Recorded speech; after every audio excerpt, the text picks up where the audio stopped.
Let me guess, you from the town that I love best. Talk Memphis, I wish you would. Talk Memphis, you sound so good.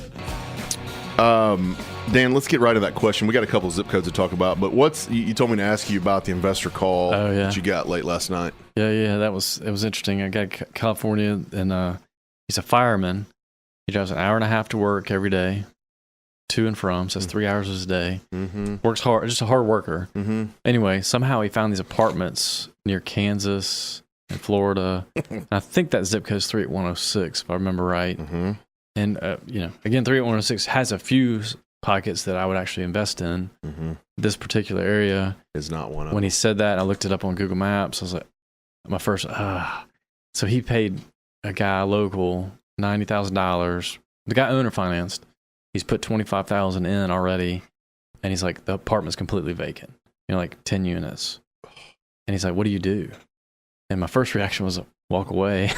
Yeah. But I told him, I said, throw it on Craigslist, see if we get any bites. Talk to Dean, see if we can get something. Fire sale it, get it moved, get it off his plate, because all he's going to be doing is dumping money. He doesn't have one tenant? One of them has some tenants and the other one doesn't. But, and I was like, my whole thing was, how did he get into that situation to begin with? He trusted the wrong person. He trusted the wrong person. So he bought these things sight unseen. And, that area, we've tried to manage down there, and it's a tough spot to manage because, again, it's kind of like some of the west to the Mississippi River, just no activity. Nothing. There's schools down to 100 students. Like they're just hanging on by a thread.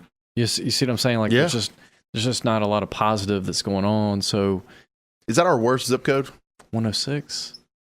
I know you don't like saying this kind of thing. I mean, for investing. Well, for investing, where I 126 is tough. 126 is a tough where I'm pour a lot of my time and effort, and it's kind of transforming just because they're tearing down the housing projects and putting in mixed use. Mm-hmm. So there's a lot of positive going on down there, but that's also displaced people to other zip codes. So it's a little bit hard to quantify right now, at least for me. Mm-hmm. But anyway, it's just, I hate to hear those. I feel like we get those at least once or twice a week where somebody's quote unquote been duped. Yeah. And those are some of the areas you can get his cheapest option might be just to lose his 25 and keep on moving. Man, that is stomach churning. Yeah.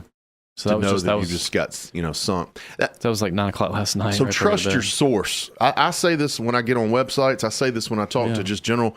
Trust your source. I'm not telling you that I'm the only trustworthy person here in the city. Sure. But trust your source. Trust but verify. Yeah, verified. Ask several people. Right. I mean, if you want to call me and just trust me, that's fine. I'm going to lead you down the right path. But feel free to call some other brokers. I tell people to do that all the time. Or call some other investors or something to get some varying opinions. Back in the day, and I'm just being totally transparent here, I would help anybody buy anything. You know what I mean? Because we can make sense of anything. You could, and knowledge is power. Mm-hmm. The numbers look great, but I've just learned being on the back end with the property management, because once you've sold something and brought them into the fold, and now you got it property management. Oh, you're still dealing with it. You're that person's partner for forever with dealing with that house. This is huge. Say that again.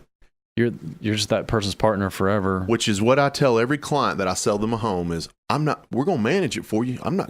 It's not like I'm falling off the face of the earth. Right. I'm in the same building as management. Right. We're partners. Yeah. So I've had to change. I'm just trying to be brutally honest. There was a guy the other day. I was just like, man, I'm sorry if I'm, raining his parade because he was so excited about something. I forget what it was, and I'm like, I'm not telling you not to buy it. I'm just making sure you're very clear that here's what I see and here's our challenges when we go to manage it, what it's going to look like. And just remember this conversation. So please don't come to me in a year and say, why'd you put me in this? Yeah, why? Mm-hmm. Or why'd you allow me to do this? Or why is the tenant never paying on time? So I have a ton of those conversations now that I didn't used to have. I bust an investor's bubble twice a week. Mm.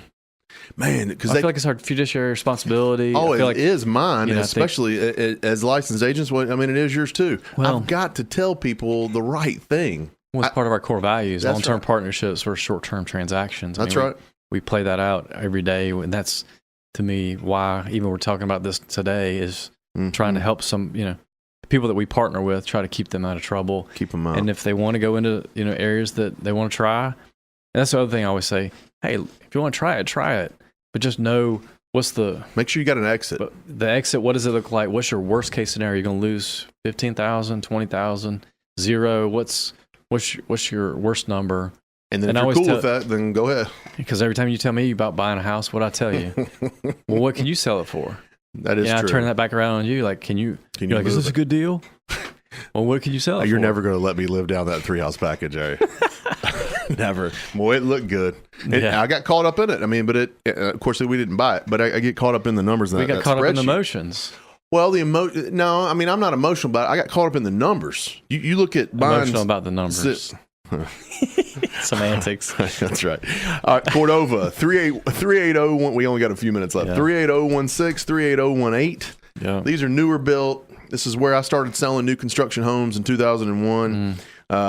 Most of these homes in this area are 2000 and newer. 3 bedrooms, 2-car garage is extremely typical. Yeah, cookie cutter houses, big time, smaller lots, but you got college graduates moving out there, blue collar workers that are moving out that can afford to move out there, and you've got some executives that are in parts of Cordova. So high number of rentals though. Our hedge funds are all over Cordova. So be a little cautious on where you're buying them. Try not to get into these new construction subdivisions where the whole subdivision is built specifically for rental properties. I caution people on that. Turned over very fast, kind of like in 38118. If you mentioned, you heard me talk about that because the apartments and things like that out there. Arlington and Oakland, the further east you go, the better it's going to get. This is your 1% rule, 0.8 even. You can get a little bit lower. 1%, but nice properties. Yeah, that's going to be your appreciative play. If anything we've talked about today, 104's got a little bit of that.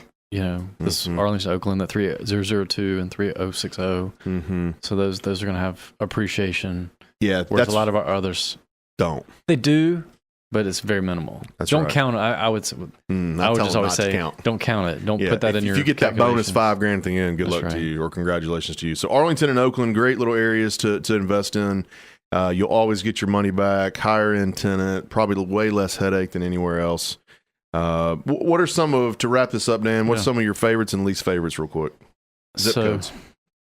I would say my favorites are 38128, 116, and 122.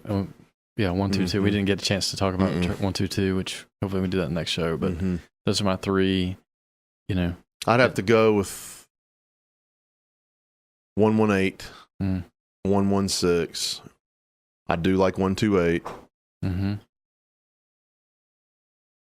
117, which is Colonial Acres.